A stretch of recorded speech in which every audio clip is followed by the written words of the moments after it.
শুক্রবার ভোর ৬টা তখন। মোবাইলের রিংটোনটা বেজে উঠতে চোখ বন্ধ করে কানে ফোনটা লাগালাম। ওপাশে মায়াভরা একটা কণ্ঠস্বর বলে উঠল, হ্যালো মহিন। হ্যাঁ মা বলছিলাম। হ্যাঁ মা বলো। কিছুক্ষণ নীরবতা। বাবা আজ তো শুক্রবার, আসছিস না বাড়িতে? না মা, যাব না। আবার নীরবতা। পরের সপ্তাহে আসবি? আচ্ছা দেখি মা। আচ্ছা ঘুমা বাবা। ফোন রেখে দিলাম। গভীর ঘুমে তলিয়ে গেলাম। মনে হচ্ছিল স্বপ্ন দেখলাম। আবার ধরফড়িয়ে উঠে বসলাম। আমি মহিন ঠিক আছে, কিন্তু আমার মা কোত্থেকে? মা নেই ৮ বছরের উপর হলো। বিছানায় উঠে বসে মোবাইল চেক করলাম। দেখলাম কারো সাথে তো কথাও বলেছি, কিন্তু একেবারে নতুন নাম্বার। ভাবতে লাগলাম কেউ হয়তো ভুল নাম্বারে ফোন করেছে। হয়তো তার নামও মহিন, আর আমিও মা ডেকে ফেলেছি। মোবাইলটা উপর করে ফেলে আবার ঘুমানোর চেষ্টা করলাম। কিছুক্ষণ অস্বস্তি হলেও আবার ঘুমিয়ে পড়লাম। ঘুম থেকে ওঠার পর ভুলে গেলাম। উঠে ফ্রেশ হয়ে পাউরুটি খেয়ে নিলাম। আজ কাজের বুয়া আসবে না। কালকের ডিম আলুর তরকারি আছে, ওগুলো খেতে হবে। মোবাইল নিয়ে কিছুক্ষণ ফেসবুকে ঘুরলাম। তারপর গেম নিয়ে বসে গেলাম। কখন যে 2টা বেজে গেছিল আমার খেয়াল নেই। তখনও গেম খেলছিলাম। তখন আবার ফোন এলো। মনে পড়ল সকালে আসা ফোনটার কথা। আমি ফোনটা রিসিভ করে বললাম, হ্যালো। ওপাশ থেকে আবার মায়া ভরা কণ্ঠটা, হ্যালো মহিন, বাবা খেয়েছিস? আমি থেমে গেলাম। কিছু বলতে গিয়েও যেন পারছিলাম না। অনেক বছর শুনিনি ওই টোনে কথা। ওপাশ থেকে আবারও বলছে, হ্যালো মহিন। আমি বললাম, আন্টি আমি জানি না আপনি কে। আমার নাম মহিন ঠিক আছে, কিন্তু আমি আপনার ছেলে মহিন না। ওপাশ থেকে আবারও নীরবতা। এখনো রেগে আছিস বাবা? এতদিন ধরে ফোন করছিলি না, মোবাইল বন্ধ বলছিল। আজ যখন পেলাম এইভাবে বলছিস? আচ্ছা, আমি তোকে কোনো কিছুতে মানা করব না। তোর যা ইচ্ছে করিস। বাড়ি আয় বাবা, কতদিন দেখি না। আন্টি আমি আপনার ছেলে মহিন না। আমার মা মারা গিয়েছে 8 বছর আগে। হয়তো নাম একই হবে, আপনি ভুল নাম্বারে ফোন করেছেন। কিছুক্ষণ চুপ থেকে আবার আমতা আমতা করে বলল, সকালে যে মা ডাকলি। মোবাইলটা কান থেকে সরিয়ে নিজের গালেই একটা থাপ্পড় দিলাম। আবার কানে লাগিয়ে বললাম, আন্টি তখন ভোর 6টা, আমি ঘুমের মধ্যে ছিলাম, তাই বলে ফেলেছি। আমি কি তোর কণ্ঠ চিনব না মহিন? মা ডাকটা কি পরিবর্তন হয় বাবা? বললাম তো, তোর যা ইচ্ছে করিস, একবার বাড়ি আয়। 8 মাস হয়ে গেছে তোকে দেখি না। আন্টি বোঝার চেষ্টা করুন, আমি আপনার মহিন নয়। ভুল হয়ে গেছে, সকালে ঘুমের ঘোরে মা ডেকে ফেলেছি, আমাকে ক্ষমা করুন। ওদিক থেকে চাপা কান্নার আওয়াজ পাওয়া যাচ্ছে। আমার খারাপ লাগলেও কিছু তো করার নেই, আমি তো ওনার ছেলে না। ফোন রেখে দিলাম। মনে হলো শেষ হলো ব্যাপারটা। বিকালে শিমুর সাথে ডেটে বের হলাম। ভুলে গেলাম। শিমুকে সকালের ঘটনাটা হেসে হেসে জানিয়ে দিলাম। কি কাকতালীয় ব্যাপার বলো। মহিন নামের কাউকে ফোন দিয়েছে, আর আমিও মা ডেকে ফেললাম। শিমু বলল, হয়তো তোমরা হারিয়ে যাওয়া ভাই, এই বলে হাসতে শুরু করলো। এই মেয়েটা হাসলে বাম পাশের একটা গজদাঁত বের হয়ে আসে আর আমার বুকটা লাফাতে শুরু করে। তখন ইচ্ছে হয় ওর মাথাটা বুকে চেপে ধরি। শিমুকে হোস্টেলে নামিয়ে দিয়ে বাইক নিয়ে আবার রুমে চলে এলাম। তখন অন্য রুমমেট সিহাবও চলে এসেছে। দুজনে মিলে একটা সিনেমা দেখলাম। রাত 10টায় আবারও ফোন এলো। এইবারও নাম্বার না চিনে রিসিভ করে ফেলেছি। হ্যালো বলতেই ওপাশ থেকে বলে, বাবা খেয়েছিস? এইবার একটু রেগেই গেলাম। আপনাকে বলেছি না আমি আপনার ছেলে না, তাও কেন ফোন দিচ্ছেন? ফোন দেবেন না প্লিজ বলেই কেটে দিলাম। নাম্বারটা আর রিসিভ না করার জন্য নাম্বারটা সেভ করলাম। রং নাম্বার মা। পরের দিনেও ফোন আসতে থাকে। আমি কখনো ফোন ধরি, কখনো ফোন ধরি না। কখনো সুন্দর করে বলি, কখনো চিৎকার করে বলি, আমি আপনার ছেলে না, আমাকে ফোন দেবেন না। 4 দিন এইভাবে চলার পর আমি ফোনটা ধরা বন্ধ করে দিলাম। এইভাবে 1 সপ্তাহ আসে, 15 দিন আসে, 1 মাস আসে, আমি কল ধরি না। প্রতিদিন নিয়ম করে সকাল 8টায় কল দেয়, দুপুর 2টায় কল দেয়, রাত 10টায় কল দেয়। সকালের কলে বিরক্ত হলেও আমার ঘুম ভেঙে যায়। আমি উঠে পড়ি। অফিসে দুপুরে কলটা এলে আমি বুঝতে পারি দুপুরে খাওয়ার সময় হয়েছে। রাতে কল এলে বুঝতে পারি রাতের 10টা বেজে গিয়েছে। অনেক দিন ফোন ধরলাম না, কিন্তু তারপরও কলটা যেন আমার সাথে কথা বলে। হঠাৎ একদিন ফোন আসে না। সকালে উঠতে আমার লেট হয়ে যায়। Office late. দুপুর 2টা কোন দিকে যে বেজে গেল খেয়াল নেই। আমার খেয়াল হয়নি কল আসেনি। তখন এক কলিগ বলে উঠল, মহিন 3টা বাজে, লাঞ্চ করবে না? আমি তখন রিয়েলাইজ করলাম কল আসেনি। আমি মোবাইল হাতে নিয়ে স্ক্রিনের দিকে তাকিয়ে রইলাম। কাজের ব্যস্ততায় নিজেকে ডুবিয়ে রাখলেও বারবার মোবাইল হাতে নিচ্ছিলাম। ঠিক করলাম রাতে ফোন করলে তখন একবার কথা বলবো, কিন্তু সারা দিন ফোন এলো না। প্রতিদিনের বিরক্ত কল বন্ধ হওয়াতে আমার খুশি হওয়ার কথা ছিল, কিন্তু হলাম না। কি হলো? কল কেন আসছে না? উনি ভালো আছেন তো? ঘুমের ঘোরে মা ডেকে ফেলাতে একজনকে কি আপন করে না? বাবা মহিন ডাকে। সবাই মা নিয়ে ভীষণ ইমোশনাল হয়। মাকে নিয়ে কথা বললে ক্ষেপে যায়। মা দিবস এলে ফেসবুকের টাইমলাইন ভাসিয়ে ফেলে। আমার বিরক্ত লাগে না, কিন্তু তেমন কোনো আগ্রহ জাগে না এইসবে।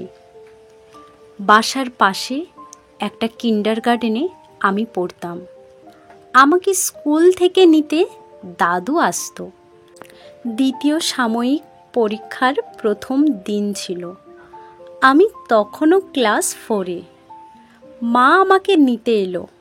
আমার খুশি হওয়ার কথা ছিল, কিন্তু মায়ের রাগী চেহারা, লাল হয়ে যাওয়া চোখ আর একপাশে লাল হয়ে যাওয়া ফোলা দাগ দেখে আমি ভয়ে চুপসে গেলাম। স্কুলের বাইরে রিক্সা দাঁড়িয়েছিল। মা আমাকে টেনে রিক্সায় বসালো। 2টা বড় ব্যাগ ছিল রিক্সায়। আমাদের বাসার সামনে দিয়েই রিক্সাটা বেরিয়ে গেল। আমি ঘরের গেটের দিকে তাকিয়েছিলাম যতক্ষণ দেখা যায়। মা কোনো শব্দ করেনি। 15 মিনিট দূরত্বে মায়ের বাপের বাড়ি ছিল। মা রিক্সা থেকে নেমে হেঁটে বাসায় ঢুকে গেল।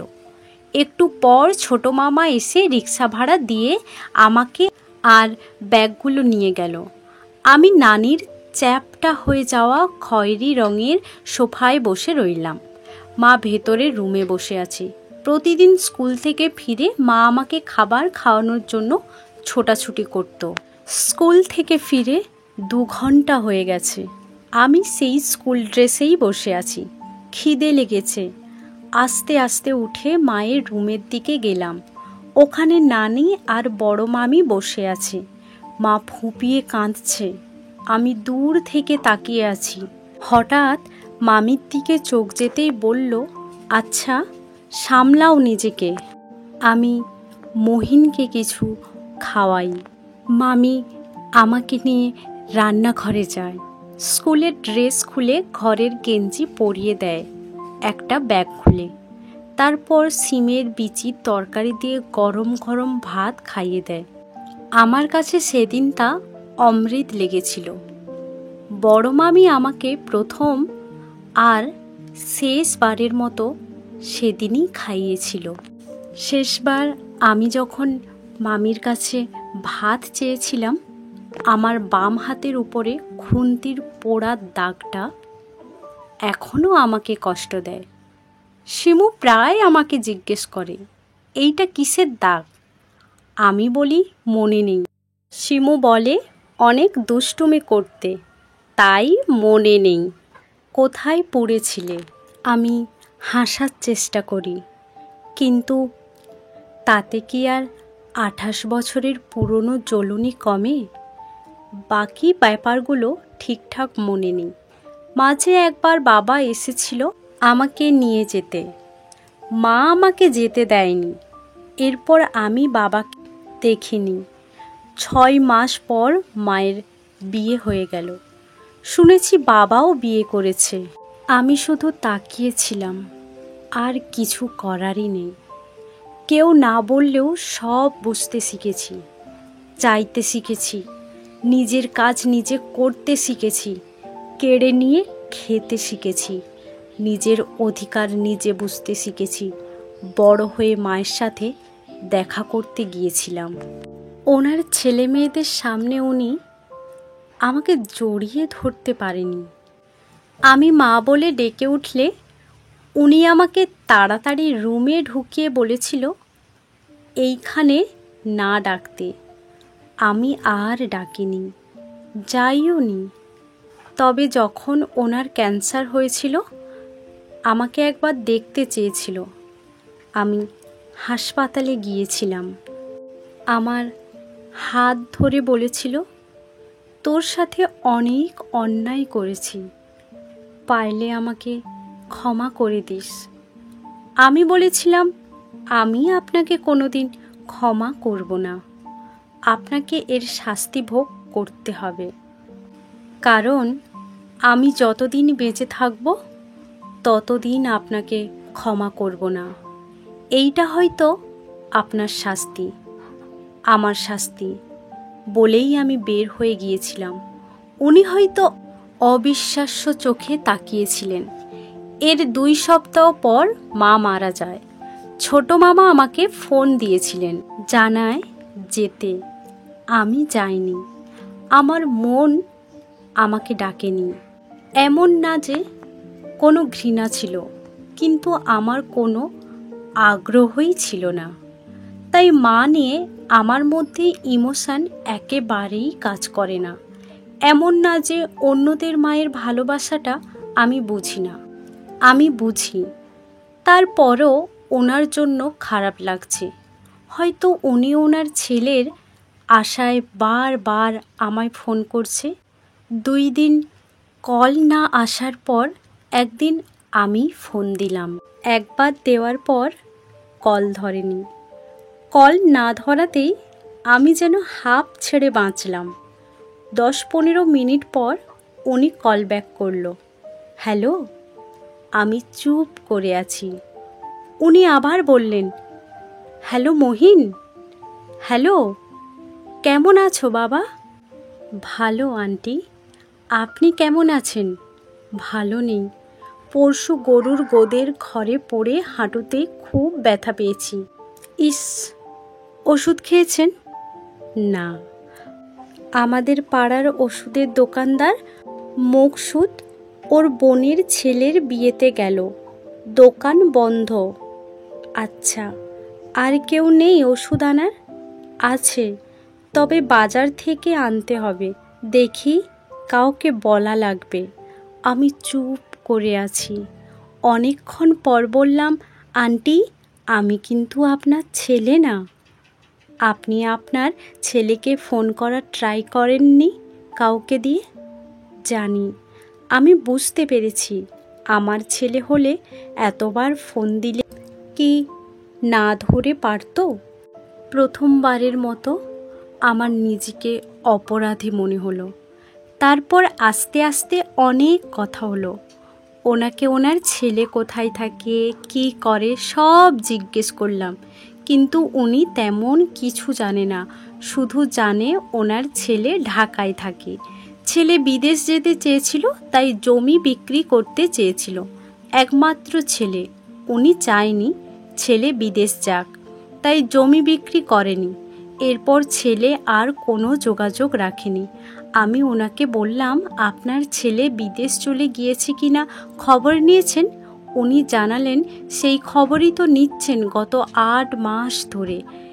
ওর কাছে নাম্বার চেয়ে চলেছেন।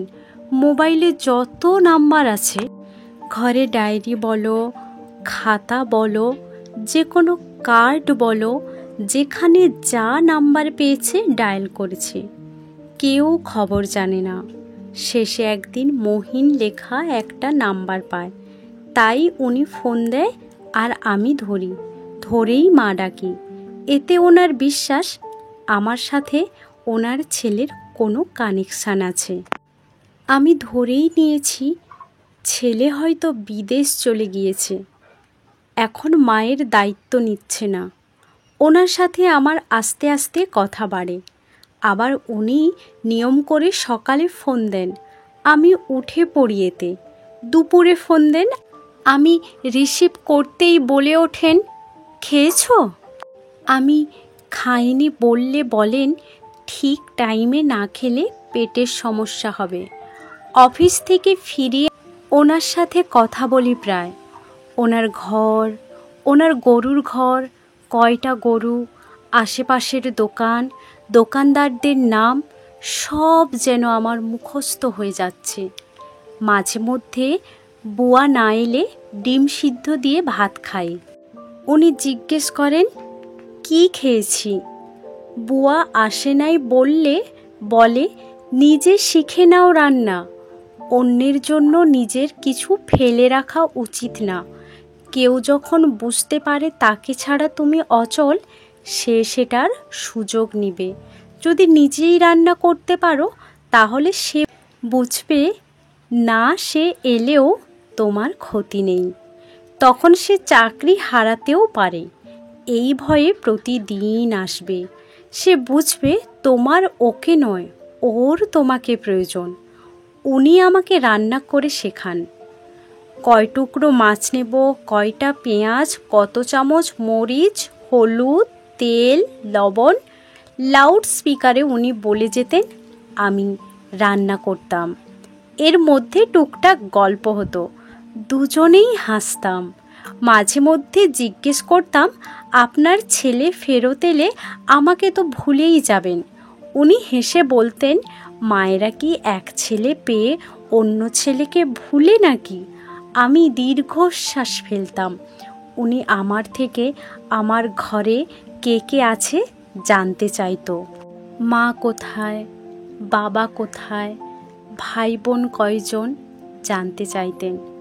আমি বারবার এড়িয়ে গেলেও একদিন ওনাকে বললাম।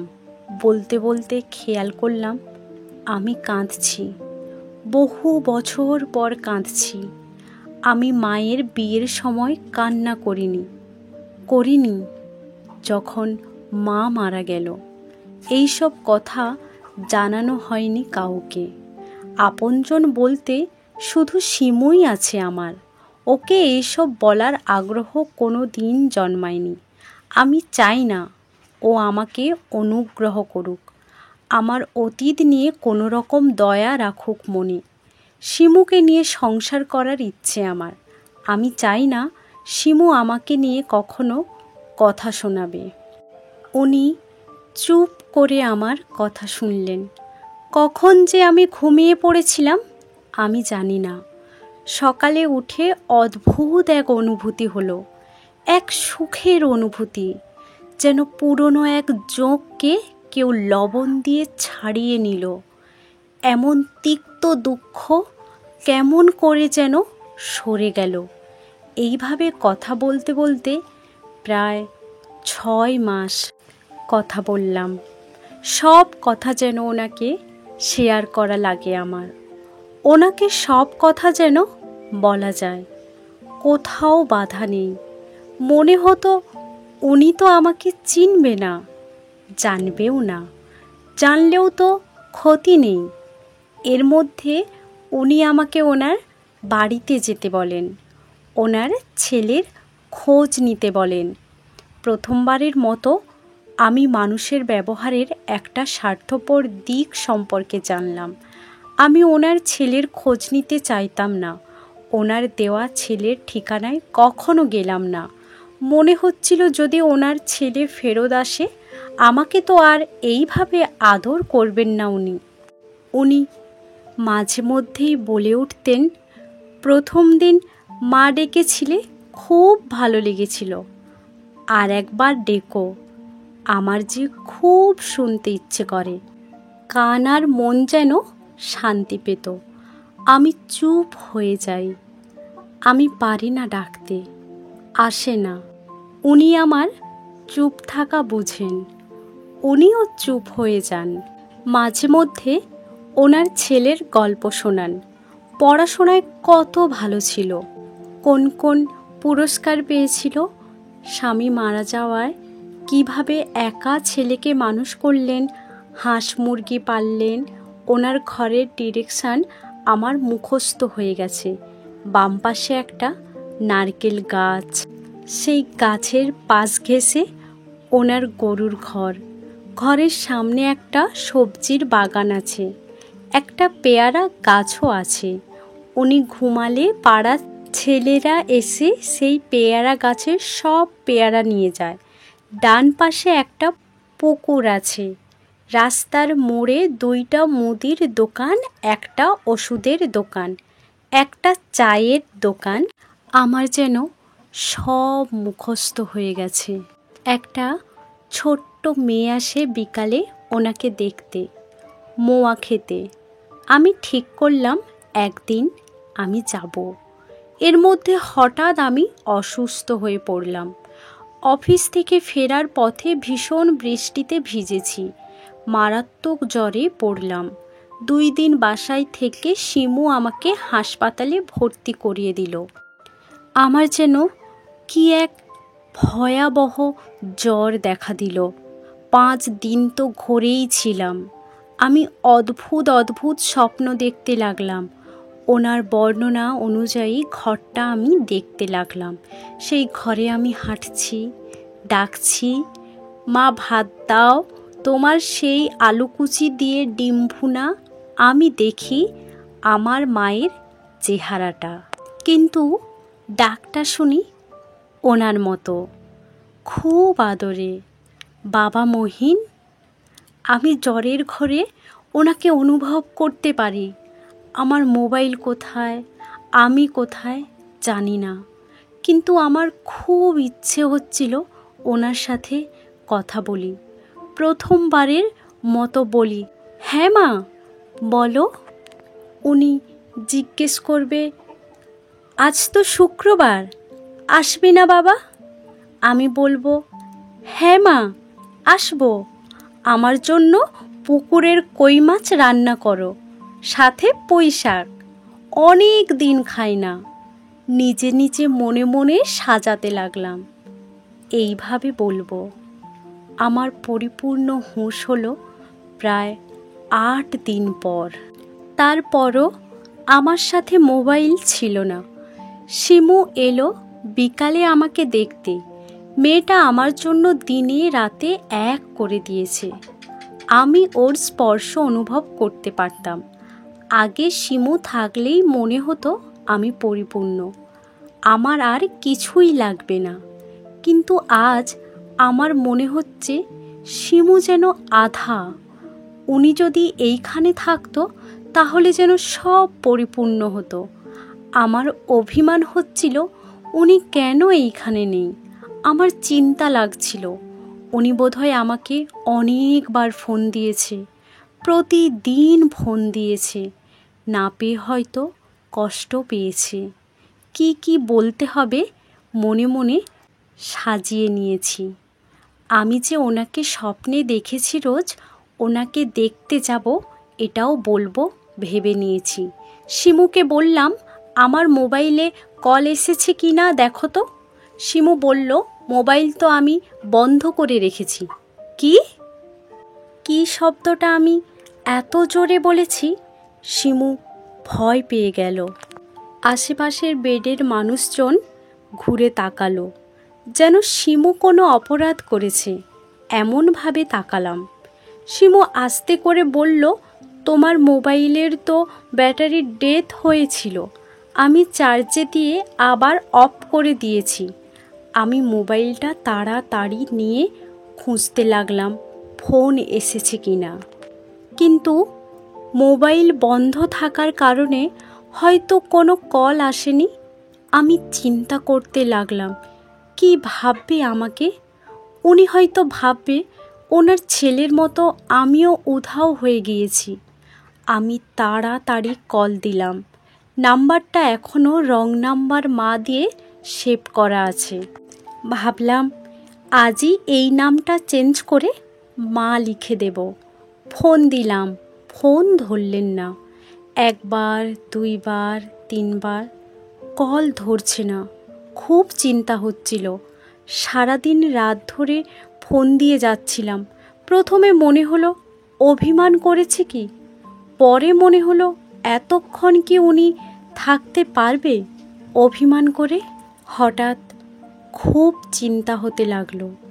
শিমুকে জানালাম। শিমুও চিন্তা করছে। ওনার গ্রামের নাম ঠিকানা সব তো আমার জানাই আছে।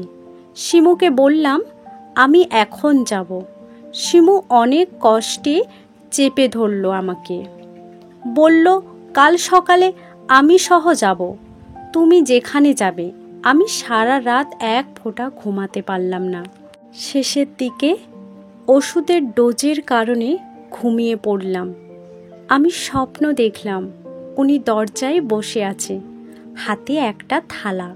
উনি সুপারি কাটছেন। আমি ঢুকলাম। আমাকে দেখে উনি হাসছেন। আমি গিয়ে ঝাঁপিয়ে পড়লাম। উনি আমাকে মমতায় জড়িয়ে ধরে বললেন, মহিন, এসছিস বাবা এতদিনে? এইবার একবার মা ডাক। আমি ডাকতে যাব তখনই একটা ঝড় উঠল। সুপারি গাছগুলোর পাতা এলোমেলো হয়ে আসছে, কালো হয়ে গেল আকাশটা। তারপর অন্ধকার। আমি উঠে বসে গেলাম। বুকটা ধড়পড় করছে। দেখলাম সবাই ঘুমিয়ে আছে। বেডের পাশে থাকা পানির বোতলটা থেকে পানি খেলাম। আমার মনে হতে লাগলো ওনাকে আমার কাছে রাখা উচিত। আমি না চাইতেই মা পেয়েছি।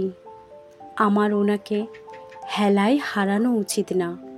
কাল গিয়েই ওনাকে নিয়ে আসব আমার কাছে, যত মানা করুক। আমাদের অফিস থেকে তো আমার জন্য ঘর বরাদ্দ আছে। কাল শাহিন ভাইকে ফোন দিয়ে বলবো আমার স্টেপ কোয়ার্টার লাগবে। শিমুকেও বিয়ে করে ফেলবো তাড়াতাড়ি। মেয়েটা কয়েক মাস ধরেই বলছে আমার নিজের একটা ঘর হবে, সংসার হবে, অন্য সবার মতো। মা থাকবে, বউ থাকবে, ছোট ছোট বাচ্চা থাকবে। ওনার পাশে যখন বসবো মিষ্টি পানের গন্ধ আমার নাকে লাগবে। কিন্তু এলোমেলো ঝড়টা আমার বুক ভারী করে দিল। কিছুই ভালো লাগছে না। সকালে আমার আবার জ্বর এলো, কিন্তু তাও রেডি হয়ে গেলাম।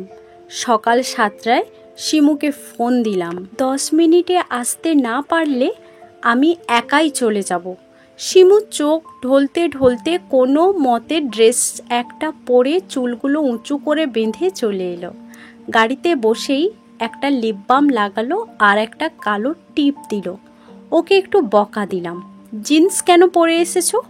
ও ও অবাক হয়ে বলল, আমার থেকে জিন্স ছাড়া অন্য কিছু যে নেই তুমি জানো না? তাও কেন জানি মনে হলো ওকে আমি মায়ের সাথে পরিচয় করাতে নিয়ে যাচ্ছি। গাড়িতে উঠে ওনার নাম্বারে অনেকবার ফোন দিলাম, ধরছে না। এরপর মোবাইলটা বন্ধ বলছে। প্রায় 6 ঘন্টা জার্নি করেই আমি ওনার গ্রামে পৌঁছলাম। স্টেশন থেকে রিক্সা নিলাম। রিক্সাওয়ালা বলল, কোথায় যাবেন? যেন খুব চেনা জায়গা। আমি বললাম, মুন্সিবাড়ি যাব। রিক্সাওয়ালা অবাক চোখে তাকিয়ে আবার রিক্সা টানতে শুরু করলো। টানা বৃষ্টিতে গ্রামের অবস্থা দেখলাম বেশ শোচনীয়। শহরে রাস্তাঘাটে একটু পানি উঠলেই আমরা কত হাহুত্তাশ করি। গ্রামের অনেক ঘরের খারাপ অবস্থা, চারিদিকে পানি। কেউ কেউ নৌকার ওপর বসে আছে। মনটা ভারী হচ্ছে। উনি ভালো আছেন তো? মা ভালো আছেন তো? রিক্সা যত এগোচ্ছে আমার মনে হচ্ছে আমার চেনা জায়গা, আমার কতদিনের পরিচিত সেই মোড়ের দোকান, Asha store, Muksud pharmacy, Sabu mobile recharge. রিক্সাওয়ালা বলল, কার বাড়ি যাবেন? আমি ঘর থেকে বের হলাম। বললাম, মহিনদের বাড়িতে, ওর মায়ের কাছে। উনি আবার অবাক হলেন। রিক্সায় বসে বললেন, মহিনগেও কেউ হন আপনারা? আমি মাথা নাড়লাম। হ্যাঁ। বলতে বলতে একটা ঘরের সামনে এসে রিক্সা দাঁড় করালেন। গ্রামের এবড়ো রাস্তায় রিক্সা চালিয়ে ক্লান্ত উনি। কোমর থেকে গামছা খুলে বলল, এতদিন কই আছিলেন? এত ভালো একটা মানুষ এত কষ্ট পেল? আমি রিক্সা থেকে নেমে বাড়িটার দিকে তাকালাম।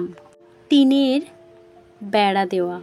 টিনের দরজার দিকে তাকিয়ে যেন সুখের পরশ অনুভব করছিলাম।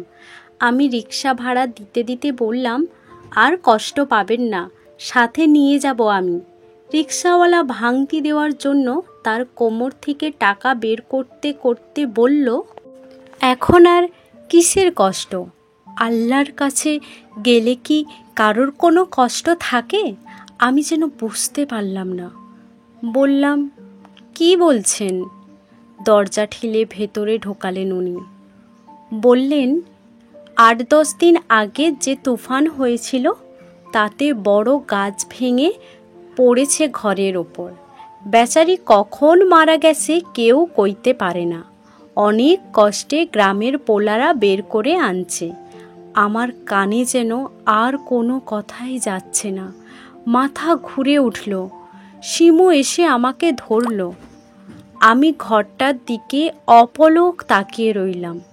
গাছটা কেটে ফেলা হয়েছে, তবে ছাদের ওপর গাছ পড়াটা এখনো কেউ ঠিক করেনি। ওখানেই পড়ে আছে ঘরটা, ভেঙে চুরে কিছু নেই। কতটা আঘাত পেয়েছেন, যন্ত্রণা পেয়েছেন ভাবতেই আমার বুকটা এইভাবে মুচড়ে যাচ্ছে।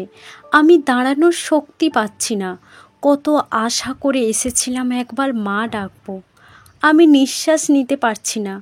রিক্সাওয়ালা বলল, আমরা তো ভেবেছিলাম মহিনের মা অনেক আগেই মারা যাইব, তাও অনেক দিন আছিল। শিমু জিজ্ঞেস করল, কেন? রিক্সাওয়ালা বলল, মহিন তো আছিল একমাত্র পোলা, হের বাপ আছিল স্কুল মাস্টার। মহিনরে ভালো পড়াশোনা করাইছে। মহিনের বাপ মারা যাওয়ার পর মহিনের মাই পালছে। তোই পোলার বন্ধু বান্ধবের তালে পড়ে শখ হইল বিদেশ যাবে, জায়গা জমি বেচব। ওর মায়ে দিল না। মহিন সস্তায় সমুদ্র দিয়ে পার হয়ে মালয়েশিয়ায় যাচ্ছিল। এরপর ওর কি হইল কেউ জানে না। কেউ কেউ কয় মহিন যাওয়ার পথে ঝড়ের মধ্যে সমুদ্রে পড়ে মারা গেছে, আবার কেউ কয় ও জেলে আছে। তবে আমরা ধরেই নিছি মহিন মারা গেছে, নইলে আজ 1.5 বছর হয়ে গেছে। পোলাটা বাঁচি থাকিলে কি মায়ের খবর নিত না? মহিনের মা সবাইকে জিগাইত, কেউ সাহস করে কয় নাই। দিন রাত নাকি মোবাইলে ফোন দিত, তারপর শুনেছিলাম মাথা খারাপের মতো হয়ে গেছিল। সবাইরে বলতো আমার মহিন বাঁচিয়াছে, দিন রাইতে কথা কইতো মোবাইলে। কেউ কেউ বলতো মোবাইলের ওপাশে কেউ সত্যিই কথা বলে। আমাদেরও মনে হইতো যেই কথা কইতো অনেক সোয়াবের কাম করছে।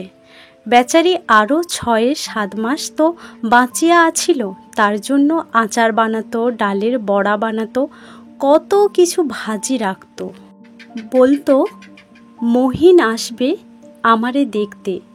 আমি যেন কোনো কিছুই শুনছিলাম না, সব যেন কেমন এলোমেলো লাগছে। আমার যেন এত অপেক্ষা করছিলেন উনি, আমার আশায় এতদিন ধরে বেঁচেছিলেন উনি। মুহূর্তে আমার মনে হলো আমি সব হারিয়ে ফেলেছি।